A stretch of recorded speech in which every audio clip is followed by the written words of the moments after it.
suppose, I take my son to work every day, and pick him up and so forth, and like, I usually build my hospital visits, I usually build my hospital stays, my 3 nights, where on days that my son will be off, a couple of them days, because I feel like a bad parent, because I can't get him to work and on days I'm in the hospital, but I know I should be in a hospital, so I'll be better, I guess, But then you think one day you're not going to be better, and one day you won't be in the hospital because you won't even be here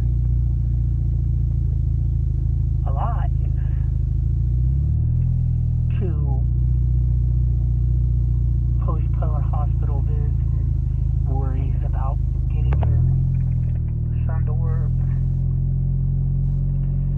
So I posed a question to him, told him to think about it, and tell me when I pick him up for work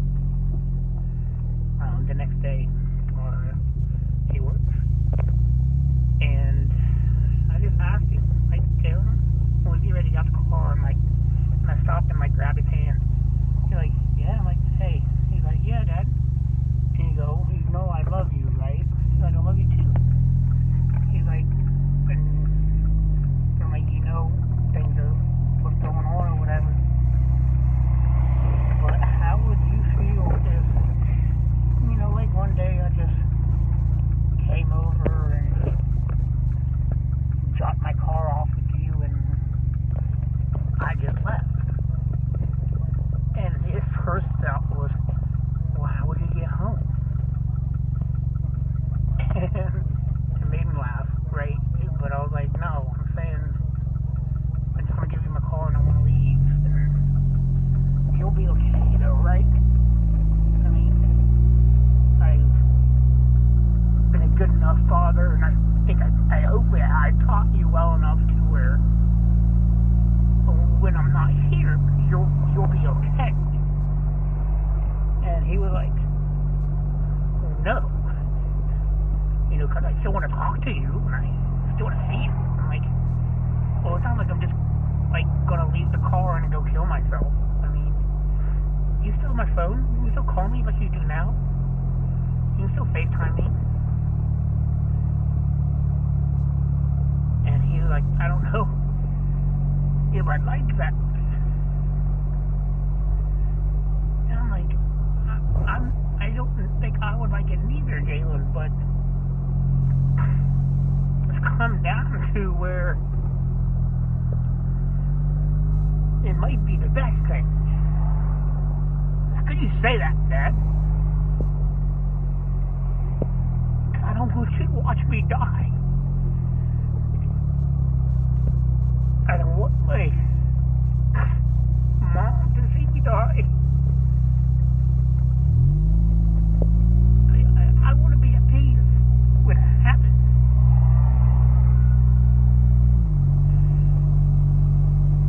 And I think if no one knew, he would just think an age prophecy painting right now, and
hospital. I spent 24 days,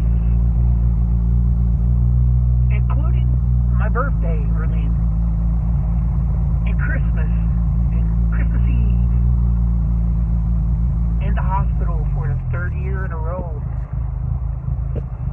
by myself. My family was 3 blocks away. Nobody came up and said, "Merry Christmas, brother. Merry Christmas, nephew. Merry Christmas, Nate. Merry Christmas, John." I was in a hospital bed, fighting for my life. December, I had 16 straight days of 4 hours of dialysis because I was so sick. And not one person came. I say it all the time, and people tell me, no, I'm not needed here anymore. I'm not wanted here anymore.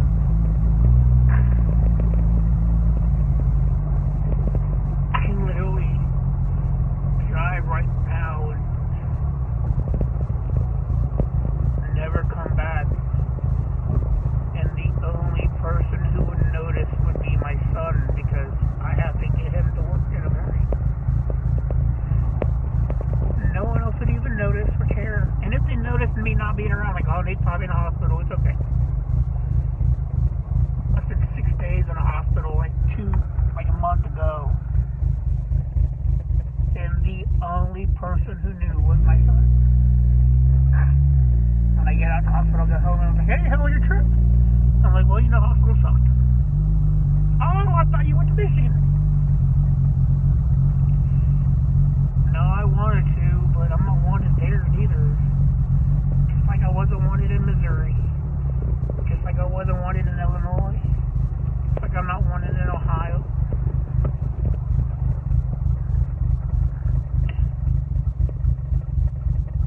I know I put on this fake bravado of I'm okay and I'm not scared and I'm not worried. But it's all I am is scared.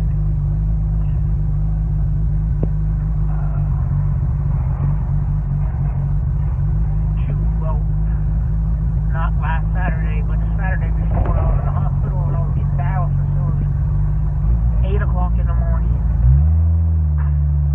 And when they woke me up, as soon as they woke up, first thing I did was have a bite of my edible. And about like 8 o'clock, I was all comfy, laying in my bed, getting dialysis. And the tech brought me over. And I asked if I wanted a warmer blanket. I'm like, "Oh, yeah." So Gene brought me over this warm blanket. He tucked me in, made me feel, comfortable. And then I told myself at that point, I go, this is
no. He's like, that's not good.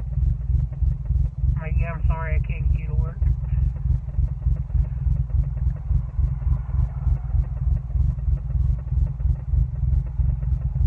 Dying alone is the scariest thing in the world. Maybe for me it's the best thing. And I'm sorry I'm not driving now. I'm pulled over down here by the river. And I'm kind of glad you can't see me, because tears are just coming down, and I'm real, okay? I feel, people. I may not show it, but I do.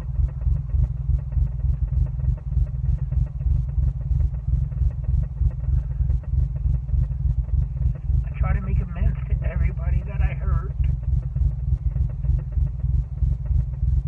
And my daughter tells me she hates me. And I was so horrible, and she said all the bad times I had ruined all the good times I gave her. Her mom told her I used to hit her all the time. I never once hit that woman. I pushed her one time. Now, I did. I wanted to punch her right in her fucking mouth that day. I was so mad. But I didn't. And I'm not right for pushing her. I'm the one who lives with that, too. But I've seen the demons in me that I knew I needed to control. And yes, we argued. Yes, we fought. But I never physically laid a hand on her again. And for her to brainwash my daughter, to make her believe I did, is the most hateful fucking thing in the world.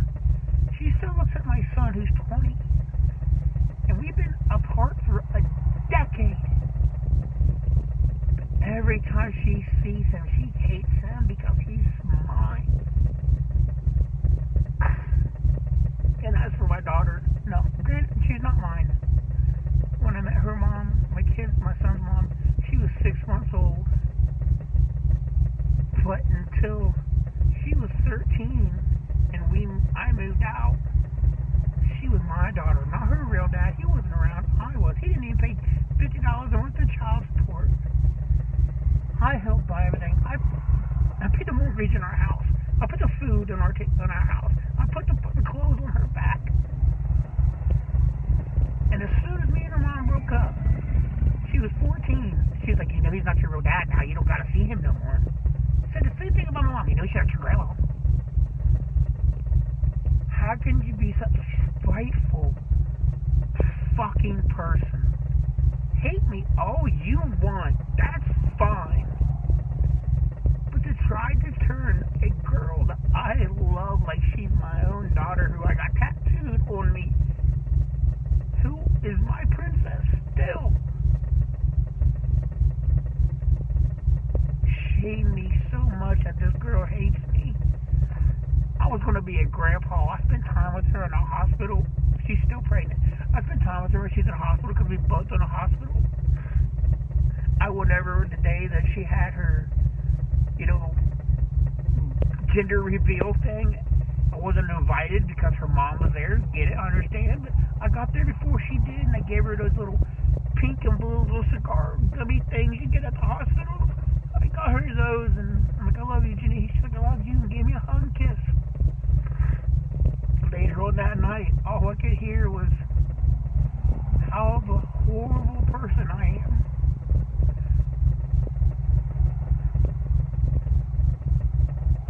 I almost shot myself that night. I had the gun. I had it in my mouth. And all I wanted to do was pull that trigger. But if you know me, you know I have no fucking luck. I'm such a fucking screw up.